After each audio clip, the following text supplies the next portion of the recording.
Sinterklaas is nog maar net weg of de reclames op televisie, muziek op de radio en foldertjes staan alweer helemaal in het teken van de kerst.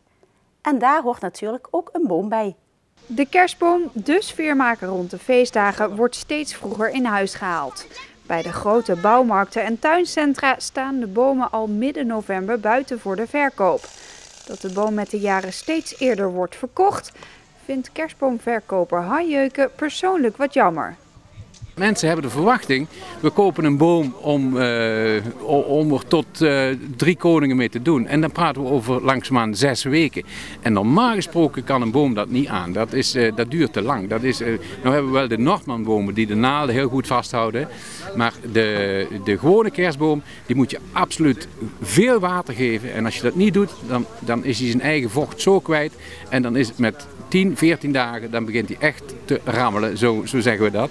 En dan is het gebeurd. Maar het is van één kant jammer dat mensen zo vroeg komen met de verwachting dat ze de boom zo lang kunnen houden. Maar men is steeds meer geneigd om de sfeer vroeger in huis te halen. En dat is eigenlijk de reden dat ze zo vroeg die boom in huis willen hebben. Het is emotie, het is sfeer wat je in huis haalt, hè. Onder de kerstbomen zijn er veel verschillende soorten. Zo zijn er diverse sparren, waaronder de blauwspar, zilverspar en Servische spar. Maar er is één soort die er toch met kop en schouders bovenuit steekt. Ja, de Noordman is zeg maar wel eens de Rolls-Royce onder de kerstbomen. En dat is met name omdat hij zo mooi gevormd is, omdat hij zachte naalden heeft. En omdat hij de naalden goed vasthoudt. Hij prikt niet en hij houdt de naalden goed vast. En dat willen mensen hebben om de langdurigheid te kunnen garanderen. Hè? De kerstbomen zijn dit jaar relatief duur. Reden is een bepaalde schaarste aan bomen. Met name de grotere bomen die zijn schaars. Daardoor zijn ze een beetje duur. Dat wil zeggen, een boom die hier nou in pot staat, een zilverspar, die kost 20 euro. En dan heb je een boom van ongeveer 2 meter. Ja, dat is in verhouding, als je het ziet dat die boom al 6 jaar oud is, dan is het allemaal nog niet veel geld. Maar toch 20 euro, 25. De duurste Noordmanboom die we hebben staan, die kost 35 euro. En dan heb je wel een plaatje. Maar naast de echte kerstboom is er natuurlijk ook al jaren de kunstboom. En ook een trendy houten variant wordt steeds populairder.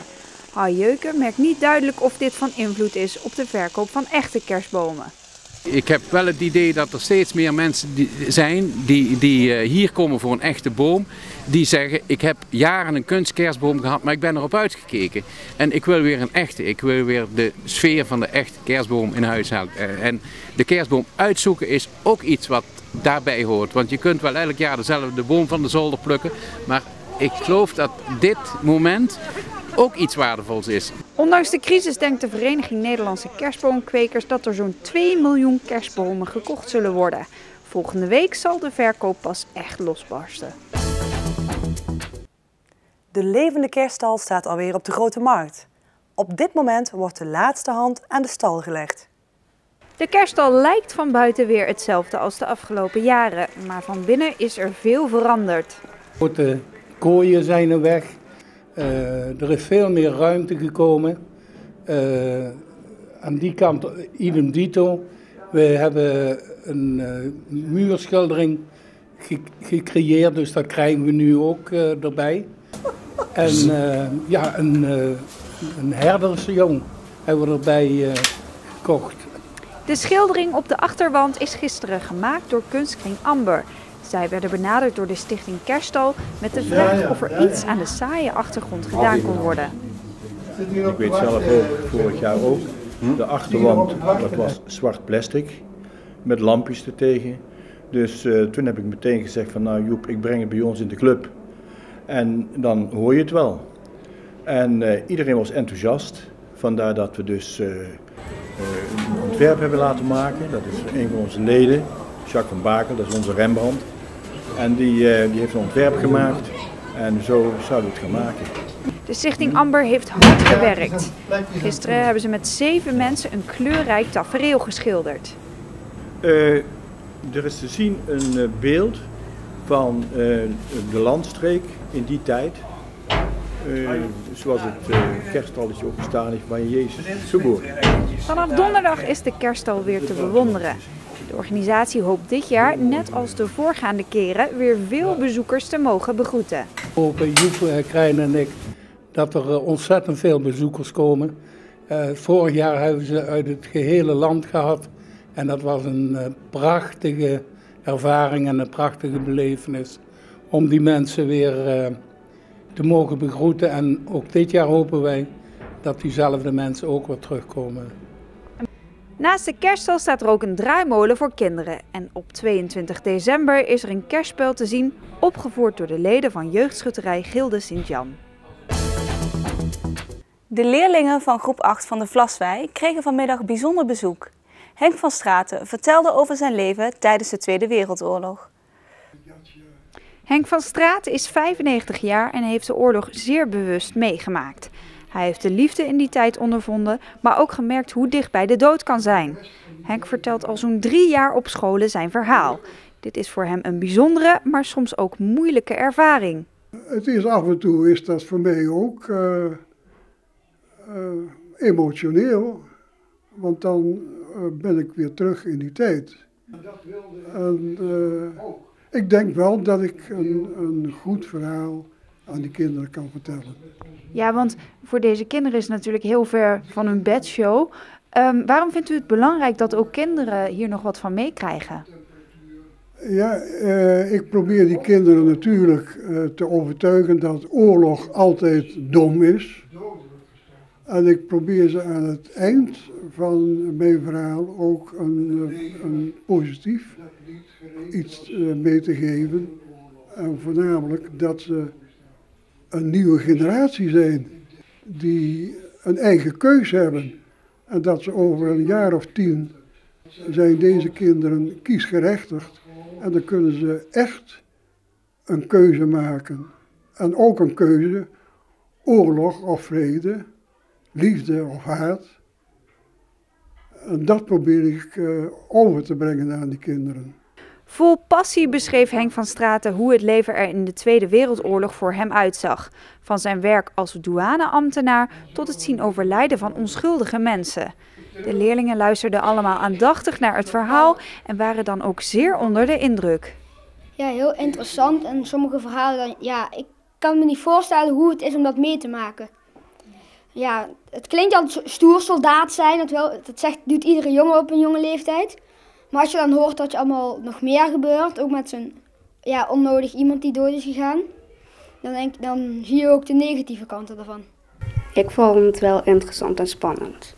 Ja, wat vond je er zo spannend aan? Van dat heeft meegemaakt dat er allemaal mensen dood werden geschoten. Ik vond het best wel indrukwekkend. En ik vond het wel interessant, want ik ben zelf ook geïnteresseerd in de oorlog. Wat vond je er interessant aan? Zeg maar allemaal wat hij vertelde, wat hij allemaal heeft meegemaakt en zo. En toen hij gevangen is genomen en zo. Dat vond ik wel. Kun je een voorbeeld noemen van wat jij misschien wel het meest interessante vond, wat hij je vertelt? Dat hij gevangen is genomen door de Duitsers en dat ze hem daarna gewoon vrij lieten.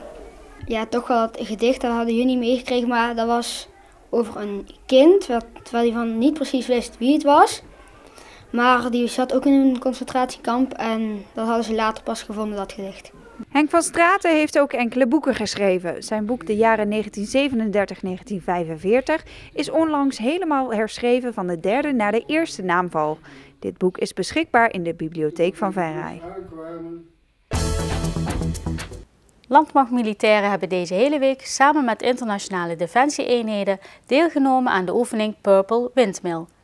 Deze oefening speelde zich onder andere af in Venray.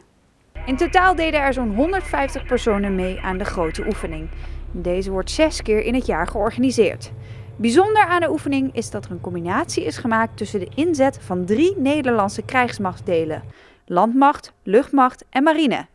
Belangrijk tijdens deze week is het oefenen met de samenwerking tussen het luchtwapen en grondgebonden vuursteun. In Oeroesgan heeft men geleerd dat het afzonderlijk werken van elkaar niet altijd goed werkt. Tijdens de afgelopen missies hebben we ervaring gehad dat het luchtwapen en het grondwapen afzijdig zijn gebruikt. En dat het veel efficiënter is om daar de mensen aan elkaar te koppelen en procedures af te stemmen. Om in ieder geval ervoor te zorgen dat alles veilig gebeurt, alles sneller gebeurt en alles op de juiste manier gebeurt. Die integratie heeft plaatsgevonden en dat beoefenen we ook specifiek in deze oefening eigenlijk. Voor de zogenaamde Forward Air Controllers is deze oefening dan ook zeer van belang. Zij zijn degene die vanaf de grond contact hebben met de piloten. Een belangrijke functie. U kunt zich voorstellen, de vliegtuigen die gooien op een gegeven moment een bom op een coördinaat. Of op in ieder geval een locatie waar een vermeende vijand zit. En je wilt dus zeker zijn dat er ook daadwerkelijk vijand zit. Dus die forward air controller die zit op de grond, die heeft daar met name het beste inzicht in. En de combinatie die hij dan maakt en de coördinatie die hij doet met het gevechtsvliegtuig, dat verzekert eigenlijk zowel het gevechtsvliegtuig ervan als de grondcommandant dat de bom op de plek terechtkomt waar je hem ook daadwerkelijk wil doen. Op de vijand en niet op het schooltje wat eigenlijk naast die vijand staat. Een van de Forward Air Controllers uit Nederland is luitenant Rens. Hij testte deze week zijn getraindheid tijdens Purple Windmill. Dat doe ik niet alleen dat doe ik in een team van 3 man. Dus ik heb naast mijn eigen functionaliteit nog een sergeant bij me, dat is een laseroperator en die ondersteunt mij erin. En tevens heb ik ook nog een corporaal bij die mijn chauffeur is en ook nog neventaken vervult. En voor ons is het gewoon een goede trainingsweek om daadwerkelijk met de verschillende toestellen die met name de luchtmacht bij ons heeft om daarmee te gaan trainen. De oefening werd ook ondersteund door Britse Hawks en Amerikaanse F-16's. Door de internationale standaarden is dit voor de Nederlandse Forward Air Controllers niet heel anders dan het werken met Nederlandse vliegtuigen. Nee, in principe niet, want de procedures blijven gewoon hetzelfde. Dus NAVO-breed is dat vastgelegd. Dus als ik iets over de radio tegen de vlieger of die pilootboer of stel zeg, dan is dat gewoon nog steeds hetzelfde. Dus hij snapt nog steeds wat ik bedoel. Het is alleen wel dat bijvoorbeeld de Britten en de Amerikanen met iets andere vliegtuigen vliegen. Dus qua bewapening zou dat wel wat andere dingen met zich mee kunnen nemen. Maar alles blijft voor 80% hetzelfde. De oefening vond plaats in het gebied van Venray, maar ook in Deurne, Sint-Antonis en Gemert-Bakel. Het kan dus ook zijn dat mensen uit de regio hier iets direct van hebben gemerkt. De mensen uit de regio die merken dat er voertuigbewegingen zijn eigenlijk door het gebied heen. Dus de militairen die rijden over de grond en die hebben daar soms contact met denkbeeldige vijand, wat wij oefenvijand noemen. Daar is een schermutseling, daar wordt vuurgevecht daar gedaan en dan uiteindelijk wordt er een vliegtuig aangeroepen. En dan zal de bevolking die zal merken dat zowel de mensen rondrijden in het gebied, dat de vuurgevechten gaan plaatsvinden, maar dat ook vliegtuigen redelijk laag omlaag komen om daar inderdaad de vijand uit te schakelen. Alles gesimuleerd, dus er worden geen echte bommen gegooid. Dus daar merk je in principe weinig van, maar wel dat de vliegtuigen laag naar beneden komen en dus hun gebruikelijke ding doen. De organisatie van deze oefening heeft zoveel mogelijk rekening gehouden met burgers en bijvoorbeeld ook bedrijven uit de regio.